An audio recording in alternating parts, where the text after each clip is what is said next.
À un moment de mon aventure, j'ai failli basculer dans la team sac à dos. La team sac à dos est très forte, les amis. Ils feront tout pour vous convaincre d'être un sac à dos. Ils sont persuadés que c'est la meilleure option. Si tu n'as pas un sac à dos, tu n'es pas un vrai voyageur selon eux. Ça va les frérots? On est yimbe là. On est yimbe. Hein. Vous avez reconnu, je dis pas où on est. C'est bon? Ok, très bien. Les amis, en direct de l'opéra de Sydney. Il y a un point de vue, les amis. Et vous craquez. T'es massa, les frères. Voilà, donc ce qui est bien, c'est que je me sens ni entouré ni observé quand je tourne une vidéo avec un micro juste ici. Mais aujourd'hui, si je vous ai convoqué, c'est pas pour parler de Sydney, les amis. C'est pour parler d'un sujet bien plus grand, bien plus complexe. Voilà, j'étais assis ici et je me suis dit, mais putain. Sac à dos ou valise? Les amis, c'est vraiment une question qui revient tout le temps. Il fallait que je la traite. Il fallait qu'une fois pour toutes, je donne et mon point de vue, mais aussi un point de vue objectif. Enculé, il est en train de me faire serrer le cousin. Autant pour le sac à dos que pour la valise, il y a des avantages et des inconvénients que je vais vous lister juste maintenant. Déjà, premièrement, voilà, je pose les bases. Moi, je suis team valise à 100%. Bon, j'ai aussi un sac à dos, mais petit sac à dos, tu vois. Pas le sac à dos 90 litres comme mon collègue Tristan. Moi, je ne peux pas, les amis. Hello, how are you? You wanna say hello? For French YouTube. French YouTube. Yeah, what's your name? My name is Alice. Alice? My name is Jessie Jessie. from Thailand. From Thailand. Nice to meet you. Nice to meet you too. Have a good day, bye. Très tchatcher. Les amis, commençons par les avantages du sac à dos. Eh bien, le sac à dos, les amis, premier avantage, c'est que vous avez les mains libres. Et ça peut être quand même très agréable. Autre point positif, bien évidemment, pour le sac à dos, c'est que ça vous permet de pouvoir marcher sur n'importe quelle surface. Là où la valise va peut-être galérer, par exemple sur du gravier, si vous prévoyez de faire des treks ou d'être très mobile, c'est vrai que le sac à dos va être plus utile.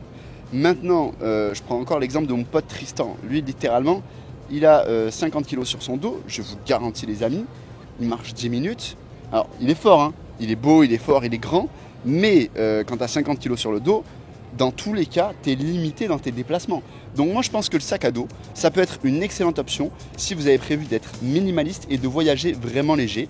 Ça peut être aussi dans une situation où vraiment, voilà, vous avez prévu de bouger, peut-être dans des montagnes. Si vous avez prévu de faire des treks, etc., avoir un sac à dos, ça peut être super pratique, avec lequel vous transportez vos affaires, vous pouvez loger ou camper sur place. Voilà, ça dépend de quel type de trip vraiment vous voulez faire. Je peux aussi dire, les amis, que quand vous avez un sac à dos, vous faites partie d'une communauté.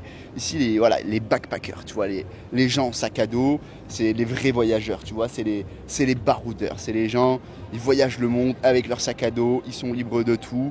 En fonction de la taille, vous pouvez aussi toujours avoir vos affaires avec vous en avion. Il y a vraiment des avantages comme ça.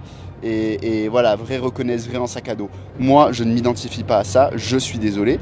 Force à ceux qui ont un sac à dos, les frérots. Mais voilà, moi je suis clairement team valise et je vais vraiment défendre ce point de vue. Parce qu'une valise, les amis, quand vous êtes dans un type de voyage comme moi, je trouve ça vraiment plus pratique. J'ai pu bouger dans plein d'endroits en Australie avec ma valise et ça ne m'a jamais posé de réels problèmes.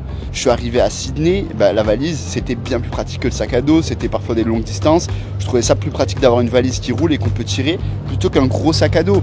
J'ai bougé après sur la Gold Coast, sur Newcastle, dans le nord de l'Australie, à Cairns, Cap Tribulation, je suis redescendu à Melbourne.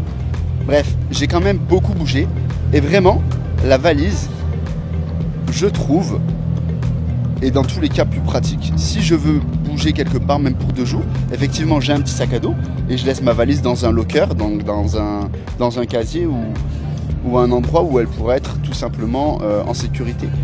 Mais dans une auberge de jeunesse, je trouve ça vraiment plus pratique d'avoir une valise, c'est plus simple à ouvrir. Vous pouvez peut-être mieux ranger vos affaires, tout dépend de votre organisation encore une fois, mais selon moi, la valise apporte plus d'avantages que le sac à dos. Et les amis, si je suis totalement transparent avec vous, je dois reconnaître un fait, et je dois admettre que à un moment de mon aventure, j'ai failli basculer dans la team sac à dos. La team sac à dos est très forte, les amis. Ils feront tout pour vous convaincre d'être en sac à dos. Ils sont persuadés que c'est la meilleure option. Si tu n'as pas un sac à dos, tu n'es pas un vrai voyageur selon eux. Ça, il faut en avoir conscience. Si tu décides de partir en valise, tu pourrais être jugé par la team sac à dos, mais tu dois rester fort. J'ai été tenté. Ils m'ont donné tellement d'avantages à des moments donnés. En tout cas, ils en parlaient avec tellement d'enthousiasme que j'ai failli craquer et me laisser avoir. Mais je ne suis pas tombé dans le piège, les amis. Vraiment. Ils ont essayé de me convaincre parce nous, entre backpackers, on a ce débat, tu vois. Ils ont failli me convaincre, mais j'ai résisté, les frérots. J'ai résisté, je suis resté fort. Hein. Après une longue réflexion, j'ai quand même décidé de garder mon identité et de garder ma valise avec moi. Et j'en suis fier. Après 9 mois d'Australie, les amis, je suis fier d'être encore avec ma valise et d'avoir su résister à l'envahisseur.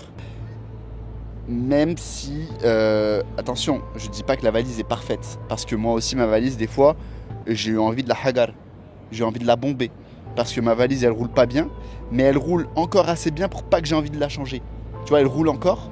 Donc je me dis, tu vas pas gaspiller, tu vas pas la jeter maintenant, tu vois, à ce stade-là de sa vie, tu vois, ça se fait pas. La pauvre. Mais voilà. C'est vrai qu'il y a des moments, je l'ai un peu... j'ai eu envie de la frapper, quoi. Il n'y a pas vraiment de conclusion parce qu'en fait, ça dépend forcément de vous. Ça dépend de votre voyage, de vos envies. Je sais que pour beaucoup, c'est un rêve de voyager en sac à dos. Ça a une connotation ça a une connotation. J'ai pas la suite, mais ça a une sacrée connotation. Tu vois, c'est quelque chose de fort en eux, dans leur petit cœur. Donc, si ça représente quelque chose pour vous de voyager en sac à dos, faites-le, les amis. Il n'y a pas de meilleure option. Tentez. Et puis, au pire, même si dans le pire des cas, vous vous trompez, vous vous rendez compte que le sac à dos, ça vous fait pas kiffer plus que ça, vous basculerez sur une valise. Et si, de la même manière, vous commencez en valise et vous dites « Putain, mais quel enfer, pourquoi j'ai écouté le Pags ?» À ce moment-là, vous pourrez acheter un sac à dos. Et je ne serai pas responsable de votre achat. On soit bien d'accord. Je veux pas être mêlé à vos histoires, moi, les amis. Enfin, voilà, j'ai pris plaisir, les gars, à vous faire cette vidéo comme d'hab. Et puis on se retrouve la semaine prochaine pour une nouvelle vidéo, comme d'hab les frérots. Hein. Vous commencez à comprendre le thème, hein, et c'est que le début d'une longue aventure. Vous, moi, le micro, on s'aime beaucoup, quoi. C'est fort notre relation. Les amis, rejoignez-moi aussi évidemment sur Instagram. Je partage tous les jours du contenu en story. On se régale, on se tape des barres, bref. Franchement, c'est trop bonne ambiance, quoi. C'est bonne vibes. Un plaisir d'avoir pu vous tourner cette vidéo. Mais regardez ce cadre, mais c'est hors norme, les frères. C'est vraiment incroyable. Je suis tellement reconnaissant d'être ici, les amis. Ça vaut tout l'or du monde. Et ce genre de moment, vous les vivez une fois dans votre vie. Tu vois ce que je veux dire? Genre, la première fois que tu viens à l'Opéra de Sydney, tu le vis une fois dans ta vie. Tu vois, c'est une vibe, tu vois. Je suis tout seul, hein, frère, aujourd'hui. Mais incroyable. Les amis, je vous embrasse et je vous dis à la semaine prochaine pour une nouvelle vidéo. Let's fucking go!